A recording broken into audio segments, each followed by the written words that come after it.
இதை முடிச்சு வந்துடுறேன். ஒரே கேள்விதான் கேட்கிறேன். இல்ல மறுபடியும் சொல்றேங்கண்ணா, மறுபடியும் சொல்றேன். அதான் அண்ணா மறுபடியும் சொல்றேன். இல்ல ஜெயலலிதா அவர்கள் ஒரு தீவிரமான இந்துத்துவவாதி. யாராவது அதிமுக நண்பர்களுக்கு சந்தேகம் இருக்குன்னா 1995 ஜஸ்டிஸ் ஜே.எஸ். வர்மா உச்சநீதிமன்றம் இந்துத்துவாவை பத்தி ஒரு தீர்ப்பு உச்சநீதிமன்றம் கொடுத்திருக்காங்க.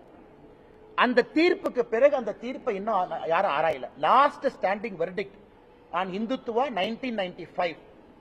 ராம் ஜேத்மலானி போன்ற மனிதர்கள் ஒரு பக்கம் ஆஜராகிறாங்க. சிவசேனா என்ன கேஸ்னா, இந்துத்துவானா என்ன? ஒரு தலைவர் தேர்தல் களத்துல இந்துத்துவான்னு சொன்னா அது மத பிரச்சாரமா இல்லையா? இந்துத்துவானா ஒரு மதமா? இந்துத்துவானா ஹிந்துவா? இதுதான் கேள்வி. இது உச்சநீதிமன்றத்தில் ஒரு பெரிய டிஸ்கஷனுக்கு பிறகு ஒரு சரித்திர தீர்ப்பு கொடுக்கிறாங்க 1995. அதை ஏடிஎம்கே இருக்கக்கூடிய தலைவர்கள் ஒரு முறை அதை டவுன்லோடு பண்ணி படிக்கணும். ஹிந்துத்துவா என்பது மதம் சார்ந்தது கிடையாது. It's a way of life. அது வாழ்வியல் முறை. இந்த மண்ணினுடைய கலாச்சாரம், இந்த மண்ணில 12,000 ஆண்டுகளாக 20,000 ஆண்டுகளாக நாம் எப்படி வாழ்ந்திருக்கின்றோமோ அதை பிரதிபலிக்கக்கூடிய உணர்வு இந்துத்துவா. இந்துத்துவா பொறுத்த வரைக்கும் பல இடத்துல நான் சொல்றேன், அனைவரையும் அரவணைப்பதுதான் இந்துத்துவா. இத டீஸ்டா சிட்டில்வாட் அந்த என்ஜிஓ, ஃபேமஸ் என்ஜிஓ அம்மா இத ரிவ்யூக்கு போறாங்க 2013. சுப்ரீம் கோர்ட் இந்துத்துவா தீர்ப்பு தவறு பண்ணிருக்கீங்க, அது இந்துத்துவா உங்களோட இன்டர்பிரேஷன் தப்பு, அதனால இந்த தீர்ப்பை மறுபடியும் நீங்க ஆராயணும் சுப்ரீம் கோர்ட் போகும் பொழுது சுப்ரீம் கோர்ட் 1995 தீர்ப்பை ஆராய மறுத்து விட்டார். இன்னைக்கு இந்தியால 1995 உச்ச நீதிமன்றம் கொடுத்த தீர்ப்பு இந்துத்துவாவை பத்தி, அதுதான் இன்னைக்கு பைபிள், அதான் குரான், அதான் பகவத்கீதை. அதை வச்சுதான் நான் பேச முடியும். இந்துத்துவா என்னை பொறுத்த உங்க இந்துத்துவா என்ன? நல்ல கேள்வி. ஏன் இந்துத்துவா எல்லாரையும் அரவணைக்கும். இன்னைக்கு நான் ஜெயலலிதா அம்மாவை பத்தி சொல்ற கேள்வி.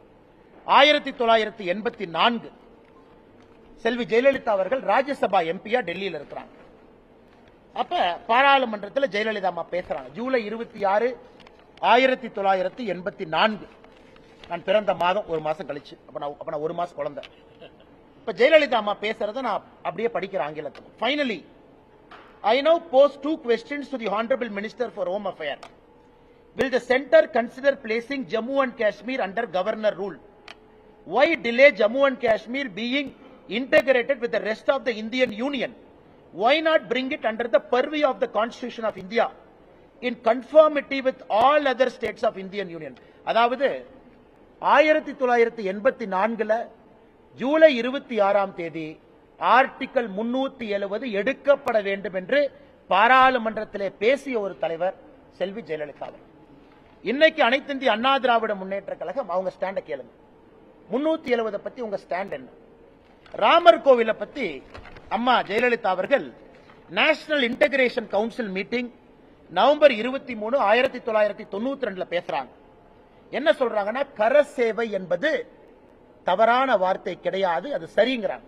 கரசேவையை டிஃபெண்ட் பண்ணி நேஷனல் இன்டகிரேஷன் கவுன்சில் மீட்டிங்ல சொல்றாங்க. குறிப்பாக இந்த கரசேவைக்காக பாரதிய ஜனதா கட்சியினுடைய ஆட்சி மத்திய பிரதேசம், ஹிமாச்சல பிரதேசம், ராஜஸ்தான் இந்த பாபரி மஸ்ஜித்துக்காக பாரதிய ஜனதா கட்சி ஆட்சியை டிஸ்மிஸ் பண்றதை நான் கடுமையாக எதிர்க்கின்றேன் அப்படின்னு ஜெயலலிதா அவங்க நேஷனல் இன்டகிரேஷன் கவுன்சில்ல பேசியிருக்காங்க. 1993 செல்வி ஜெயலலிதா அவர்கள் அம்மா அவர்கள் ஏடிஎம்கே தொண்டர்கள்ட்ட 20 லட்சம் கையெழுத்து இயக்கம் நடத்துறாங்க.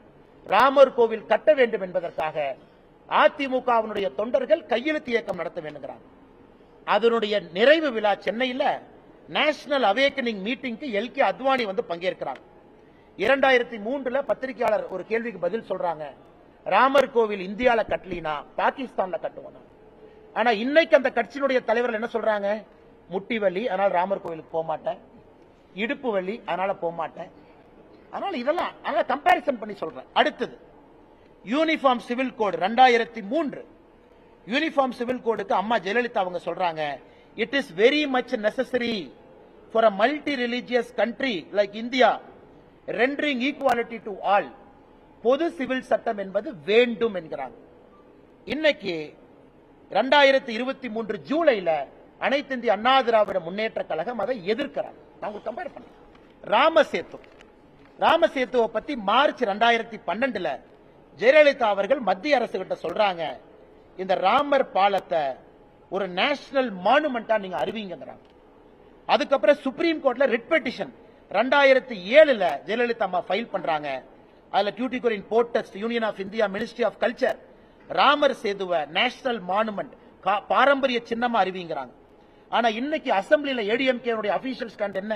பொள்ளாச்சி ஜெயராமன் அவர்கள் சொல்றாங்க, நயினார் நாகேந்திரன் அவர்கள் பிஜேபி இதை முழுமையாக ஆதரிக்குது. அதாவது ராம் சேத்துவை பொறுத்தவரை அந்த நேஷனல் மானுமெண்ட் வரணும்.